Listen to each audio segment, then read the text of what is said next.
beer, it's good for you. Hello and welcome to the video. This is the first of two collaboration videos where I am brewing and sharing official recipes from the White Labs yeast company. My special thanks go to White Labs for making this happen. These are certainly some interesting and tasty recipes. So let's get started. Within this video guide I will take you through the steps in order, starting with a look at the recipe's vital statistics. As you can see, this recipe offers an approximation of 5.6% ABV, making an easy session beer, but as you can also see from the BU-GU ratio, this one has a good level of bitterness for the alcohol level, giving it some nice bite. This recipe, unlike my usual shared recipes, is not written by me and is the property of White Labs. However, I do have permission from them to share it with you. The recipe can be found in full within the video's description, which is underneath the video window when viewed on a desktop computer.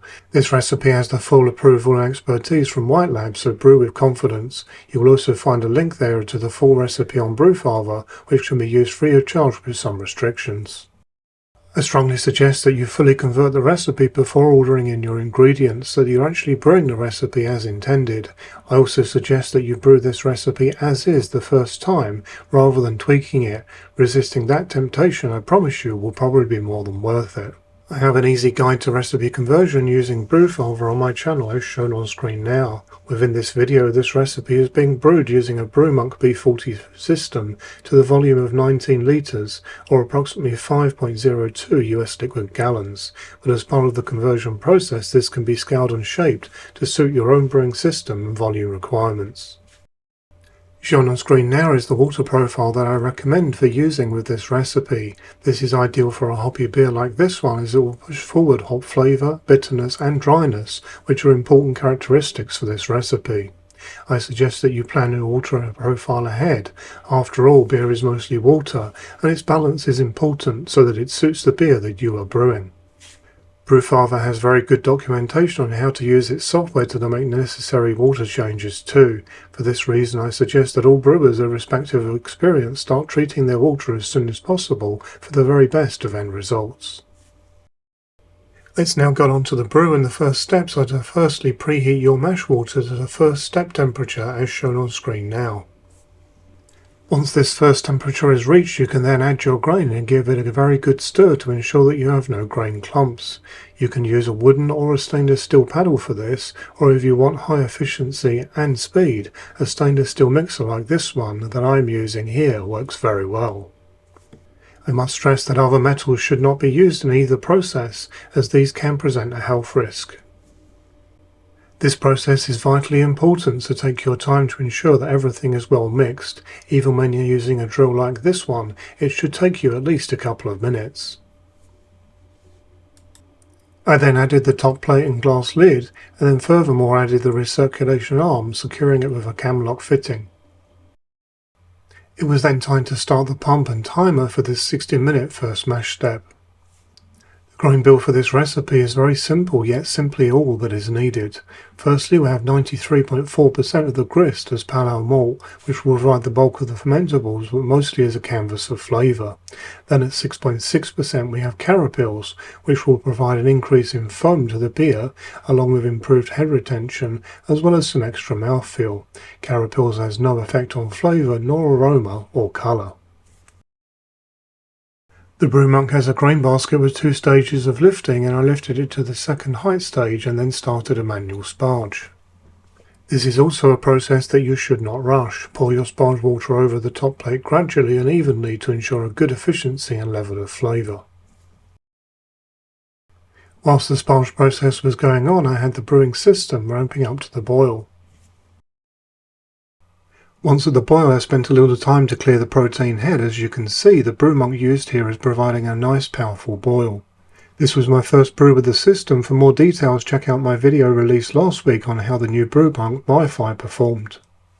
Let's now take a look at the boil schedule. This recipe was originally calculated for a 60-minute boil, but I've transformed it into a 30-minute boil. The difference just being the bittering hops here, which are Warrior, and they are used to the tune of 22 IBU. I am glad to see that White Labs is using Warrior, as they are a favourite of mine due to how clean and smooth they are at bittering. Plus you also get a nice citrus aroma too. Then at the end of the boil there is a hop stand that is performed for 15 minutes at the temperatures shown on screen. There are 2 hops here used at 14 IBUs each, namely Simcoe and Eukanot, which are certainly a very well known great hop pairing. This pairing delivers awesome flavours and aromas that are very tropical and includes grapefruit, passion fruit, pine, stone fruit, high citrus, melon, apple, lemon and lime. Also present at points can be some spicy notes too. After cooling the wort down to the hop stand temperature, it was then time to add the hops, which is certainly one of my favourite parts of any brew due to how nice the aroma can be. Being a hoppy recipe, this one certainly did not disappoint. For this one I decided to perform a whirlpool as the brew mug does not have a forced bottom. This was certainly no hardship, as not only do I enjoy this step, but it has also meant that those hop aromas opened up even more.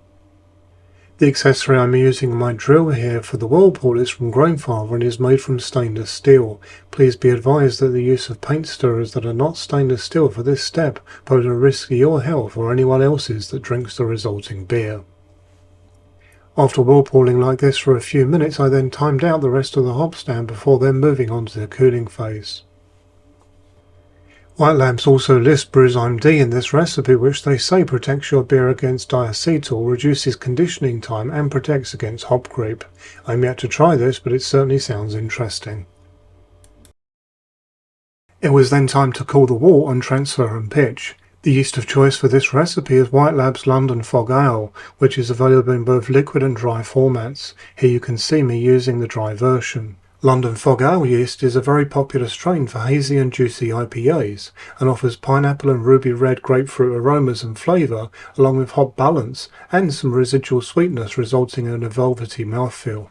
I used a fermentation temperature of 20 degrees Celsius, which is the equivalent of 68 degrees in Fahrenheit, and this temperature level helps promote those nice esters for more flavour. Because we want flavour and aroma for this beer, it is not advisable to use pressure fermentation in the opening 3 to 4 days, as this is the period of time that it takes for our yeast to form the flavour and aroma.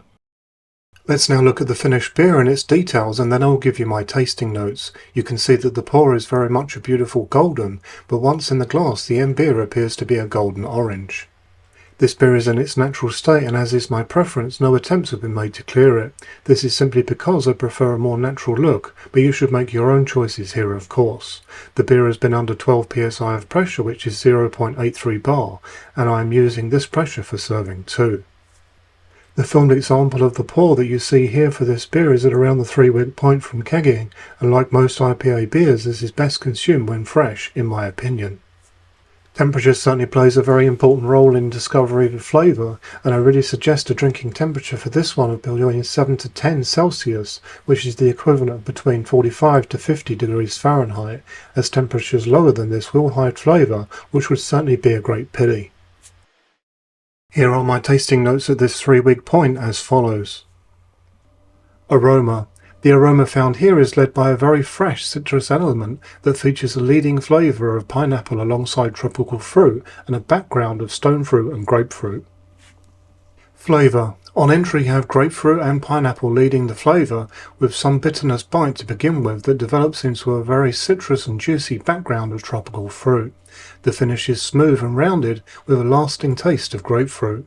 It is certainly a very interesting drink with more perceived bitterness on entry than at the finish. Here are some notes. White Labs tell me that with this IPA recipe the idea was to make a cost-effective IPA while showcasing hop combinations that featured hops they really enjoy brewing with. The goal was to craft the ideal hop pairings to showcase their individual complexities. White Labs have now brewed 6 different variations of this beer, and it continues to be an IPA recipe that they brew very regularly. My final impression here is that this is a really tasty and thirst-quenching hazy and juicy IPA that is a real crowd pleaser, so it is of no surprise to me whatsoever that this is one that White Labs themselves have a regular supply of. So there you have my tasting notes. I would be very happy to see yours via the comment section of this video once you have this one brewed and ready for drinking. I do hope that you found this video useful, informative and interesting. If so, why not consider liking and subscribing? For further support you can join the channel's Facebook group, and if you would like to support the channel then check out the channel's merchandise store, as all profits go back into the channel. Until next time, happy brewing!